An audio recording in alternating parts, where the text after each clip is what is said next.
Sonamukhi block এলাকায় মানসিক ভারসাম্যহীন এক মহিলা প্রায় ৩-৪ মাস আগে ছাগলের জন্য ঘাস কাটতে গিয়েছিল জমিতে। এখানে তাকে একা পেয়ে পাশের গ্রামের জীবন ঘোষ নামের এক ব্যক্তি তাকে ধর্ষণ করে এবং ওই মহিলাকে হুমকি দেওয়া হয় যাতে এ কথা সে কাউকে না জানায়। পরে দিন ৭ আগে মানসিক ভারসাম্যহীন ওই মহিলা অন্তঃসত্ত্বা হয়ে পড়লে বিষয়টি জানাজানি হয়।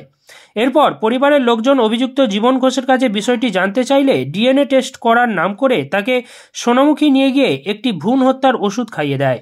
ওই দিন রাতেই অর্থাৎ ১০ই জানুয়ারি রাত্রি ১১:৩০ ভারসাম্যহীন ওই মহিলা একটি মৃত বাচ্চার জন্ম দেয়।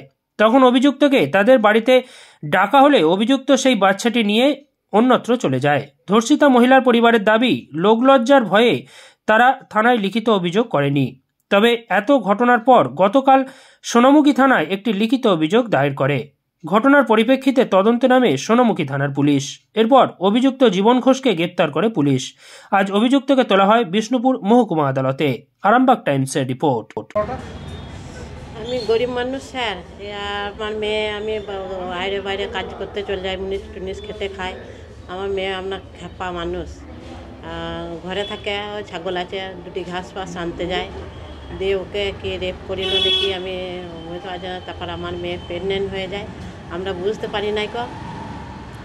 দিয়ে তারপরে সবাই রাগাচ্ছিল, আমাদের পাড়ার বৌদিরা আরও ছেলেরা, আরে তোর পেটটা বড় হয়ে গেছে, তোর পেটটা বড় হয়ে গেছে। নিয়ে একদিন বলছে মা আমার পেটটা বড় হয়ে গেছে বলছে সবাই।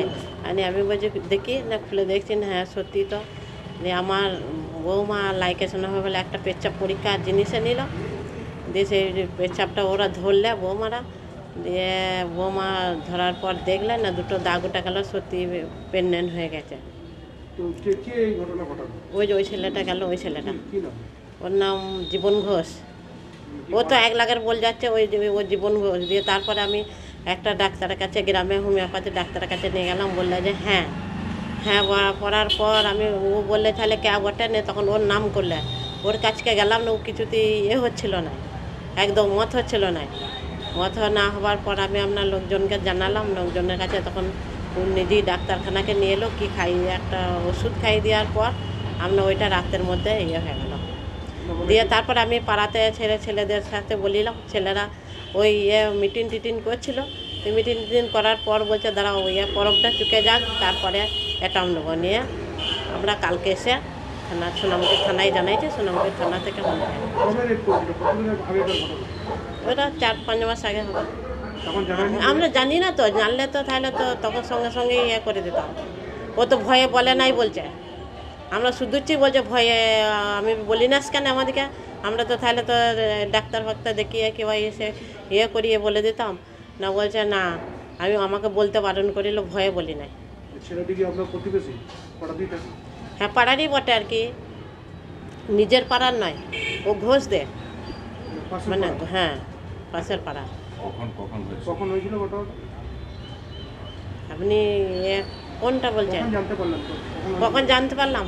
এই তো আর বৃহস্পতিবারে। হ্যাঁ নিয়ে ওটা করে দিয়ে তারপরে থানায় অভিযোগ করলাম। এখন কি চাইবো, এখন এবারে শাস্তি চাইবে বলছে সব আমাদের পাড়ার ছেলেরা। আমার নাম শান্তনু মাঝি। হ্যাঁ মেয়ের মা। ওকে বাড়িতেই রেপ করেছিল নাকি মাঠে? না মাঠে নেই, মাঠে ঘাস করতে গিয়েছিল সেই সময়। বাড়িতে নাই, বাড়িতে তো বউ আছে, কি করে ওই সব করবে, বউ আছে। হ্যাঁ আমাদের এমনি ভিতরে ঘর, বাইরে কারু বাইরে ঘর নয়, কিছু নয়। আমার রাধামোহনপুর। তো দিয়ে প্রেগনেন্ট, এখন কি করে দিয়েছে, বাচ্চা নষ্ট করে দিয়েছে? হ্যাঁ ওই নিয়ে গিয়েছিল আমাদেরকে। হ্যাঁ ওই ছেলেটাই নিয়ে গিয়েছিল। ছেলেটা নিয়ে গিয়ে নষ্ট করিয়েছে? হ্যাঁ ওষুধ খাইয়ে দিল। সেটা আপনারা জানতেন? হ্যাঁ আমি গিয়েছিলাম সঙ্গে। আপনারা দিলেন কেন ওকে ওষুধ খাওয়াতে? আমরা কি করে জানবো কি করছে না করছে। ও কি আপনাদের বাড়িতে যাতায়াত ছিল? না। ছেলেটা না? তাহলে নিয়ে যাচ্ছে, আপনার মেয়েকে হাসপাতাল নিয়ে যাচ্ছে না, তখন আমি যাবার পর তো আমি ওর কাছে গিয়েছি, তারপর আমার পাড়ার ছেলেদেরকে জানা। ছেলেটাকে কতদিন চেনেন আপনারা? এমনি চিনি, ছেলেটাকে গাড়ি ফাড়ি চালায় আর করে টাকা খাওয়ায়, তারপরে আমাদের সঙ্গে জানা পরিচয় নাই। আমার ছোট বোন একটু মানসিক অবস্থা খারাপ, খেপা আমাদের গ্রামের ওই জীবন ঘোষ তাকে ধর্ষণ করেছিল।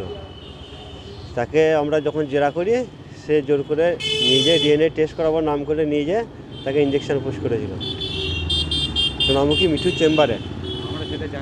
আর আমরা সেটা জানি না কখন ঘটলো। বলছে ও হয়তো ছাগলের ঘাস কাটতে গেছিলো মাঠে, তখন তাকে জোর করে মাঠ দিকে নিয়ে যেয়ে ধর্ষণ করেছিল। কতদিন আগে সেটা তোমার প্রায় 3 মাস। না, বাড়িতে এসে বলেনি। ওকেও বারণ করেছিল হয়তো, ভয়ে এমনিতে ধরো খেপা মানুষ। জানতে পারলাম 3-10 আগে, যখন ও ডেলিভারি পেটটা উঁচু হয়েছিল। গ্রামের মানুষ বলছে তোর পেটটা উঁচু হয়েছে কেন? তারপরে পেচ্ছা পরীক্ষা টেস্ট করে দেখা হয়, দেখছে না পজিটিভই বটে। তারপর আমি ওই যে জীবন ঘোষ বললো যদি আমার হয় তাহলে, ওর নাম করছিল আর কি, জীবন ঘোষের নাম করছিল। জীবন ঘোষ বলছে যদি আমার হয় তাহলে আমি চলো ডিএনএ টেস্ট করে দেখবো। ডিএনএ টেস্ট করে দেখাতে এসে ইঞ্জেকশন পুশ করে দিয়েছিল। বাচ্চারা নষ্ট হয়ে গেছে, নষ্ট করে দিয়েছে।